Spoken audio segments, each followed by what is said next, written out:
బద్వేల్ మండలం చింతల చెరువు పంచాయతీ పరిధిలోని బైనపల్లి గ్రామంలో ఇంటింటికి కూటమి ప్రభుత్వం కార్యక్రమాన్ని నిర్వహించారు. 2 ఏళ్ల పాలనలో అభివృద్ది సంక్షేమం కార్యక్రమంలో భాగంగా చేపట్టిన ఈ ప్రచారంలో బద్వేల్ నియోజకవర్గ టీడీపీ ఇన్ఛార్జ్ మంచూరు సూర్యనారాయణ రెడ్డి పాల్గొన్నారు. గ్రామంలో ఇంటింటికి వెళ్లిన ఆయన కూటమి ప్రభుత్వం అమలు చేస్తున్న సంక్షేమ అభివృద్ది పథకాలను ప్రజలకు వివరించారు. ఈ సందర్భంగా ప్రభుత్వ పథకాలకు సంబంధించిన కరపత్రాలను పంపిణీ చేశారు. అర్హులైన వారికి 4,000 నుంచి 15,000 వరకు పెన్షన్లు అందిస్తున్నామన్నారు. ప్రతి నెల 1వ తేదీన లబ్దిదారుల ఇంటి వద్దకే పెన్షన్ పంపిణీ చేస్తున్నామన్నారు. తల్లికి వందనం, ఉచిత ఇసుక, చేనేత కార్మికుల విద్యుత్ రాయితీలు, వివిధ సబ్సిడీల గురించి ప్రజలకు వివరించారు.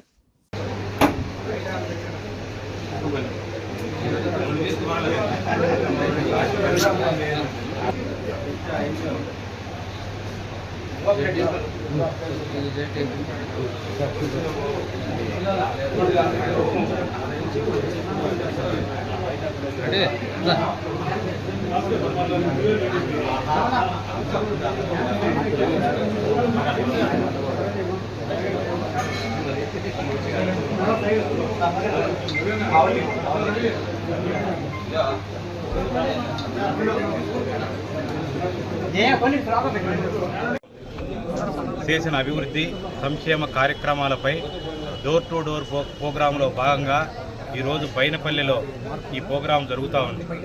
ఎందుకంటే ఈరోజు అద్భుతంగా జరుగుతూ ఉంది. ఈరోజు శంకరెడ్డి గారు కానీ, మా సుబ్బారెడ్డి గారు కానీ, మా vice chairman, municipal chairman Sridevi గారు అందరూ కూడా ఈ యొక్క భాస్కర్ రెడ్డి అన్న, వాళ్ళ వంచిన మన అధ్యక్షుడు రవి అందరూ కూడా ఈరోజు అందరం కలిసి బాగా పాల్గొని ప్రతి ఇంటికి పోతా అంటే అద్భుతంగా స్పందన కనిపిస్తూ ఉంది. ఎందుకంటే అన్న, తల్లికి వందనం కార్యక్రమం ఎంతమంది పిల్లలు ఉంటే అంతమందికి డబ్బులు పడింది అనేది చాలా సంతోషం వ్యక్తం చేస్తున్నాను. అలాగే ప్రతి ఒక్క సంక్షేమ కార్యక్రమం, అన్ని సంక్షేమాలు, ఇప్పుడు ఇది అన్నదాత సుఖీభవతి అయితేనేమి కానీ, ఎన్టీఆర్ భరోసా పెన్షన్ అయితేమి కానీ, అలాగే దీపం పథకం కింద మా గ్యాస్ సిలిండర్లు ఇవ్వడం అయితే కానీ, ప్రతి ఒక్క సంక్షేమ కార్యక్రమం చెప్పినట్టుగా జరుగుతున్న మా యొక్క ప్రభుత్వం, మా చంద్రబాబు నాయుడు గారికి ధన్యవాదాలు, లోకేష్ బాబు గారికి కూడా ధన్యవాదాలు తెలియజేసుకుంటాం.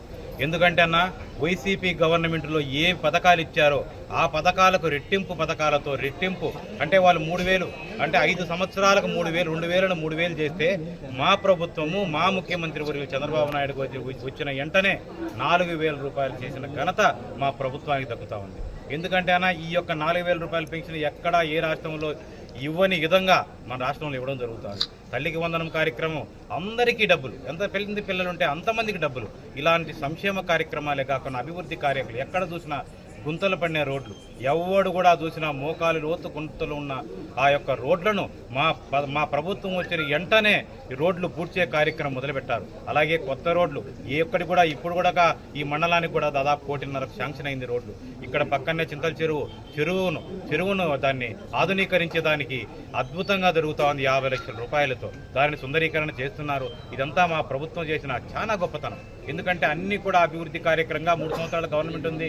ప్రతి ఒక్క ఇంటికి వెళ్ళి మన ప్రభుత్వం మనం చేస్తున్న సంక్షేమ కార్యక్రమాలు కానీ, అలాగే ఎలాంటి లోపాలు ఉన్నాయి, ఎలాంటి ఇబ్బందులు ఉన్నాయి అని తెలుసుకోమని మా ప్రభుత్వం, మా కూటమి ప్రభుత్వం ప్రతి ఇంటికి పొమ్మని మా ప్రతి నాయకులు, మా తెలుగుదేశం పార్టీ నాయకులు అందరము కూడా ఒక బిఎల్ఏ నుంచి, ఒక బూత్ ఇన్ఛార్జి నుంచి, ఒక యూనిట్ ఇన్ఛార్జి, ఒక క్లస్టర్ ఇన్ఛార్జి, ఒక మండల నాయకులు, అలాగే మన నియోజకవర్గం నాయకులు అందరం కూడా ఇంటింటికి తిరుగుతూ బ్రహ్మాండంగా మేము చేయడం జరుగుతూ ఉంది. మా స్పందన కూడా బ్రహ్మాండంగా ఉంది. ప్రతి ఒక్క ప్రజలకు ఏమొచ్చినా ఎలక్ట్రికల్ సమస్య కానీ, అలాగే రోడ్ల సమస్యలు కానీ ఎన్నో సమస్యలు చెప్పడం జరుగుతూ ఉంది. అవన్నీ కూడా మేము మా పార్టీ దృష్టికి తీసుకెళ్తున్నాం. మా కలెక్టర్ గారి దృష్టికి తీసుకెళ్ళి మన కలెక్టర్ని కలిసినప్పుడు కూడా 25 కోట్ల ఫండ్ ఇవ్వడం జరుగుతుందని చెప్పారు. అది కూడా తొందరలోనే ఈరోజు పంచాయతీరాజ్ వాళ్ళను, అలాగే వేవ్లను కానీ, ఇరిగేషన్ వాళ్ళని అందరినీ పిలిచి చెప్పడం జరిగింది. తొందరలోనే వాళ్ళు కూడా మాకు ఎస్టిమేట్ రెడీ చేసి పంపిస్తారు. అన్నీ కూడా తొందరలో చేసి వాళ్ళ యొక్క వాళ్ళ మన్ననలను పొంది వాళ్ళ మనసును మేము గెలుచుకొని తప్పకుండా మా ప్రభుత్వం తెలుగుదేశం పార్టీ ఘన విజయం లోకల్ ఎలక్షన్లో ఘన విజయం సాధిస్తుందని మీ అందరికీ తెలియజేసుకుంటూ మా నాయకులందరికీ కూడా ధన్యవాదాలను, నమస్కారాలు తెలియజేసుకుంటున్నాను. థ్యాంక్ యూ అన్న.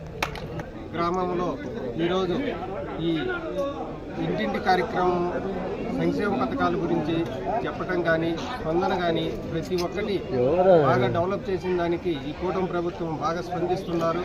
ప్రజలు కూడా ఆహ్వానిస్తున్నారు.